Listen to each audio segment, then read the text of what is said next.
Assalamualaikum, selamat pagi anak-anak. Nah, hari ini kita lanjutkan lagi pembelajaran kita ya. Di tema 5 tentang ekosistem, subtema 1, komponen ekosistem.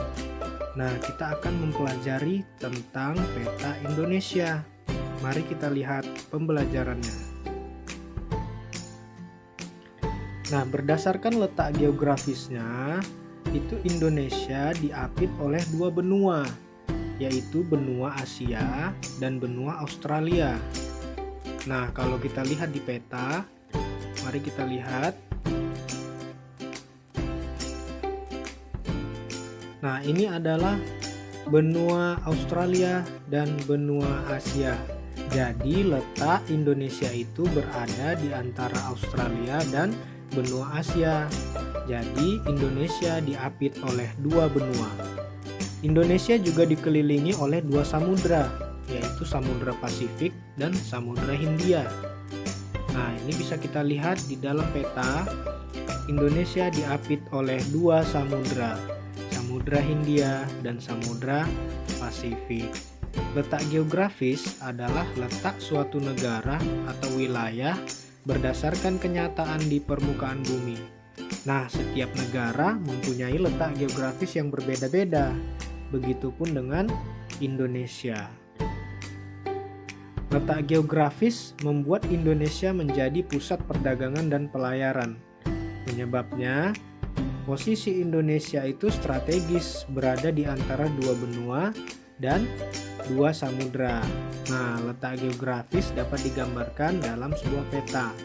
Berikut ini yang anak-anak lihat adalah gambar peta Indonesia. Kemudian, unsur-unsur peta. Nah, kita akan mempelajari tentang unsur-unsur yang ada di dalam peta. Yang pertama apa saja? Yang pertama adalah judul. Kemudian, ada juga garis astronomi.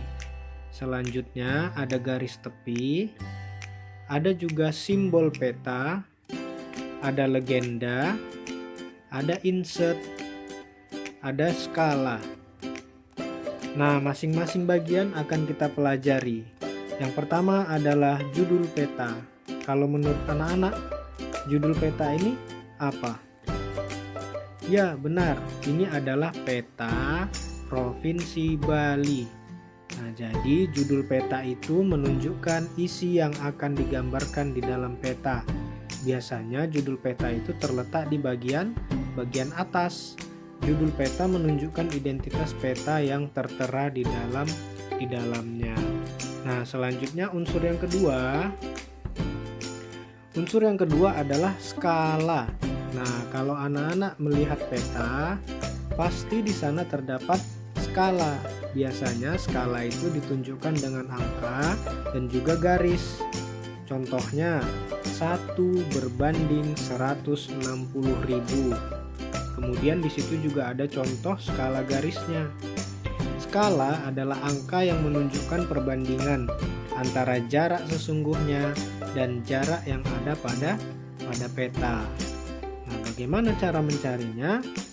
Skala itu biasanya 1 berbanding jarak sesungguhnya dibagi dengan jarak pada peta. Nah, misalkan jarak sesungguhnya itu adalah 160 km. Nah, jadi di peta itu dibuat hanya 8 cm. Nah, kemudian kita samakan cm dengan cm, berarti 160 juta dibagi dengan 8 cm. Berarti skala yang dipakai adalah 1/2 juta. Nah, jadi maksud dari skala ini adalah kalau di jarak aslinya itu jarak sesungguhnya adalah 160 juta cm kalau kita ukur pada jarak aslinya. Sedangkan di peta hanya 8 cm. Nah, itu adalah skala. Unsur peta selanjutnya adalah legenda atau simbol peta. Simbol peta ini adalah lambang gambar atau warna yang digunakan untuk memberi tanda objek yang terdapat pada suatu wilayah. Nah, yang mana di sini yang merupakan simbol peta? Dapat kita lihat. Nah, seperti ini, garis putus-putus menunjukkan simbol bahwa itu adalah jalan kereta api. Sedangkan legenda adalah keterangan dari simbol-simbol yang digunakan pada peta untuk mewakili kenampakan alam atau objek yang digambarkan. Kemudian, unsur peta selanjutnya adalah inset. Inset itu berbentuk peta kecil yang disisipkan untuk memperjelas salah satu bagian dari peta atau menunjukkan lokasi yang penting, tetapi kurang jelas di dalam peta. Nah, yang mana di sini yang termasuk inset? Inset adalah yang ini. Nah, jadi di situ di insetnya itu ada yang digambar merah itu Provinsi Papua Barat. Nah, jadi diperjelas lagi dengan yang lebih besar, yaitu di sebelah kirinya yang ini. Nah, ini adalah bentuk Papua Barat. Bentuk kecilnya adalah yang di sebelah sini. Nah, ini adalah inset. Kemudian unsur selanjutnya adalah garis astronomi, yaitu garis hayal di permukaan bumi yang terdiri dari garis lintang, mendatar, dan garis tegak. Garis astronomi ini berguna untuk mengetahui posisi suatu objek pada peta utama. Nah, yang mana yang termasuk garis astronomi? Ini adalah garis astronomi. Ada garis mendatar, ada juga garis bujur atau garis tegak. Ini merupakan garis astronomi. Unsur peta selanjutnya yaitu adalah garis tepi. Nah, garis tepi adalah garis yang digunakan untuk membatasi ruang peta. Biasanya berbentuk segi empat. Nah, kalau yang ini biasa kita sebut dengan kompas. Indonesia memiliki kondisi geografis yang unik. Nah, di antara negara-negara yang ada di kawasan Asia Tenggara. Kenapa unik? Karena negara Indonesia ini terdiri dari pulau-pulau sehingga disebut sebagai negara kepulauan. Nah, kalau kita lihat di dalam peta, Indonesia ini terdiri dari banyak pulau. Nah, ini pulau besarnya. Kemudian belum lagi pulau kecil-kecilnya nih yang ada di sini. Jadi Indonesia sering disebut sebagai negara kepulauan. Nah, di sini ada fakta yang mengatakan bahwa pada Desember 2019 itu Indonesia sudah memiliki 17.491 pulau. Nah, anak-anak bisa bayangkan sebanyak 17.491 pulau yang dimiliki oleh negara Indonesia. Maka negara Indonesia disebut dengan negara kepulauan. Nah, salah satu ciri negara kepulauan itu merupakan salah satu ciri dari negara maritim. Negara maritim itu apa?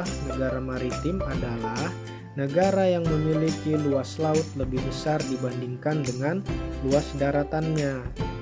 Nah, kita lihat lagi selanjutnya. Nah, kalau anak-anak lihat di sini, kalau kita lihat dari atas memang Indonesia ini terdiri dari banyak pulau.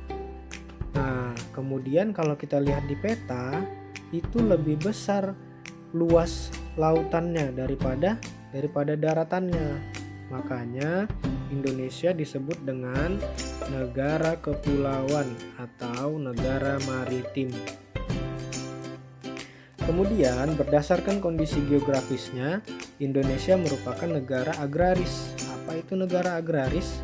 Negara agraris adalah negara yang sebagian besar penduduknya bekerja sebagai petani yang mengolah lahan pertanian. Nah, kita bisa lihat di sini contohnya. Nah, di Indonesia banyak sekali persawahan, ya kan? Kemudian ada juga perkebunan sawit. Ada lagi perkebunan teh yang menghasilkan teh. Ada juga perkebunan tebu yang menghasilkan gula. Nah, itulah mengapa Indonesia disebut dengan negara agraris, karena sangat potensial sumber dayanya. Selanjutnya Indonesia juga tadi disebut sebagai negara kepulauan atau negara maritim. Indonesia memiliki lebih banyak luas lautannya daripada daratannya. Nah, keberadaan negara Indonesia sebagai negara tropis juga sangat menguntungkan, yaitu adanya dua musim, musim kemarau dan musim hujan. Ini membantu para petani dan nelayan untuk bekerja.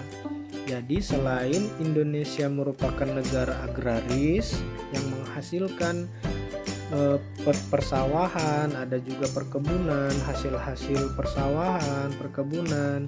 Indonesia juga kaya akan hasil lautnya. Nah, kekayaan laut dan pertanian merupakan sumber daya andalan dari Indonesia. Makanya kita bangga menjadi warga negara Indonesia.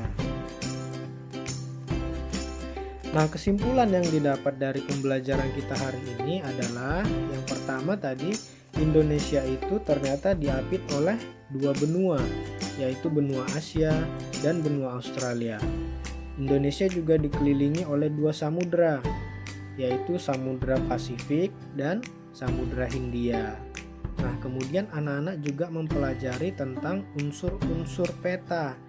Ada judul peta, skala, simbol, legenda, insert, ada garis astronomis, garis tepi, petunjuk arah, ya kan? Kemudian anak-anak juga mengetahui bahwa negara Indonesia ini juga disebut sebagai negara maritim atau negara yang memiliki luas laut lebih besar dibandingkan dengan luas daratannya. Kemudian juga Indonesia merupakan negara agraris, yaitu negara yang sebagian besar penduduknya bekerja sebagai petani yang mengolah lahan pertanian. Nah, itulah tadi pembelajaran kita hari ini. Selanjutnya, nanti akan Bapak kirimkan soal-soal latihan untuk anak-anak. Silakan dikerjakan. Ya, sampai di sini pembelajaran kita hari ini. Bapak ucapkan terima kasih dan tetap jaga kesehatan. Selamat belajar.